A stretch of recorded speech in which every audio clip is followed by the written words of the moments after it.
Hello, আসসালামু আলাইকুম guys. আজকে আমাদের সন্ধ্যার রেসিপি আপনাদের সাথে শেয়ার করতে আসলাম। আজকে কি রান্না করেছি দেখেন। আজকে আমি হালিম রান্না করেছি। আমি প্রথমে হালিমটা গরম পানি দিয়ে ভিজিয়ে রেখে দিয়েছি।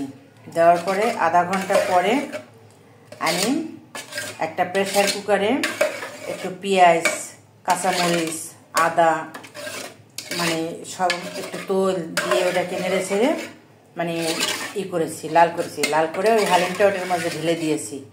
একটা হালিমের মশলা ছিল, সেটা হালিমের ভিতরে দিয়ে তারপর শেষে আমি পানি দিয়ে দিয়েছি। পানি দেওয়ার পরে আমার হালিমটা ওই দেখেন পানি দিয়ে মানে জ্বালানোর পরে এভাবে হয়ে গেছে। এটার মাঝে মাংস দিয়েছি।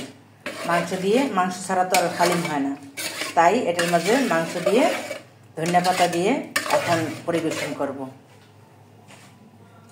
আর হলো আজকে রুটির সাথে, রাতের রুটির সাথে মুরগির লটপটি, এটাকে বলে মুরগির লটপটি, মানে বাজে জিনিস, বাজে প্রকারের মানে ঠ্যাং, পাট, মাথা, তারপর কলিজা, গুড়দা সব কিছু আছে।